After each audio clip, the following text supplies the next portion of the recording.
Good morning, Ian Crouch with your 8:30 Hunter News update. The Hunter Valley's been shaken by several aftershocks over the weekend, following the 4.7 and 4.5 magnitude quakes on Friday and Saturday around Denman and Muswellbrook. There have been no injuries, but some minor damage reported.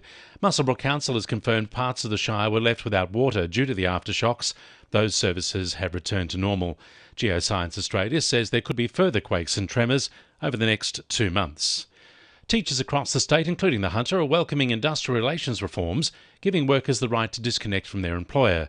New laws introduced today mean employees can refuse to monitor or respond to communications outside of work hours.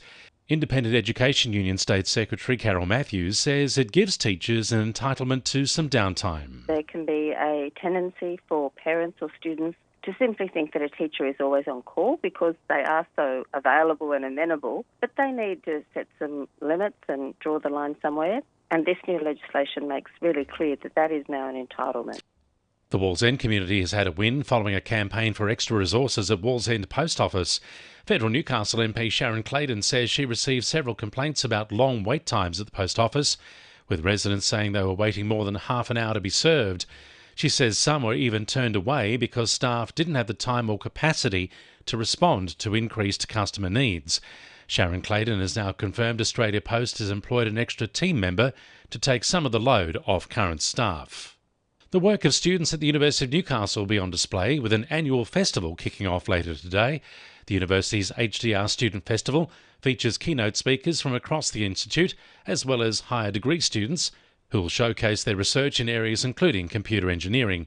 School of Biomedical Science and Pharmacy PhD candidate Laura Dowling says it's a good opportunity to come into contact with other students. Because sometimes you'll sort of be in your own little microcosm doing your research and you might not sort of get an opportunity to engage and network and speak with other students who are, also studying and doing their PhDs or masters. Mutual bank branches across the Hunter will be hosting drop-in sessions this week to increase scam awareness in the community. The sessions will be held by the bank's financial crimes team to touch on current scam trends and provide information on how to identify, avoid and report them.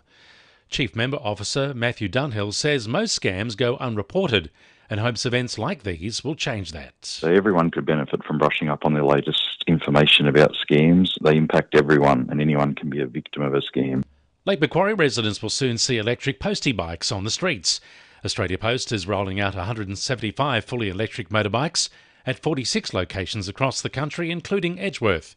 The bikes can be run for 6 hours, be fully recharged overnight, and can travel at speeds of up to 80 kilometres per hour. Australia Post CEO Paul Graham says residents will see the new bikes in action in coming weeks. Starting next month, customers will start seeing our new electric motorbikes in action. They will deliver quieter, cleaner deliveries and are part of our commitment to sustainable operations. 2NURFM Sport. Sebastian Sewer had a night to remember on debut for the Knights in Saturday's crucial 36-16 win over the Rabbitohs. Coach Adam O'Brien was impressed with his performance despite a second-half sin bin, earmarking the 20-year-old as a possible starter for next season. He's new to the game. He hasn't got the reps in of rugby league that the other guys do, but he enjoys the physical parts of the game. He's athletic. He's in for a big summer. But I can't rule him out at not being in the team next week, yeah. The rookie was named as the 18th man but was activated after a Category 1 concussion to veteran Tyson Frizzell. Elsewhere in Newcastle Rugby League, Maitland sealed the minor premiership with a 56-16 win over Lakes. South secured second place with a comfortable 34-6 win over Northern Hawks ahead of the final round next weekend.